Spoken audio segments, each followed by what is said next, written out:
কাজের জন্য কি নামাজে জামাত মিস করা যাবে? কাজের জন্য জামাতে নামাজ মিস করা যাবে কিভাবে ভাই? জামাতে নামাজ পড়া ওয়াজিব। আপনার যেই কাজের কারণে নামাজ পড়তে পারেন না, প্রয়োজনে সেই কাজ ত্যাগ করে দিবেন।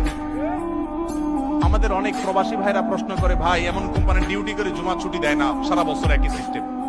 আমি বলি, আপনাকে যদি আমি একটা ডিউটি দিয়ে বলি যে শুধু নিঃশ্বাস আটকায় রাখতে হবে ডিউটির সময়, নিঃশ্বাস নেওয়া যাবে না, ছাড়া যাবে না, তোমাকে আমি এত লাখ টাকা বেতন দেবো, আপনি করবেন?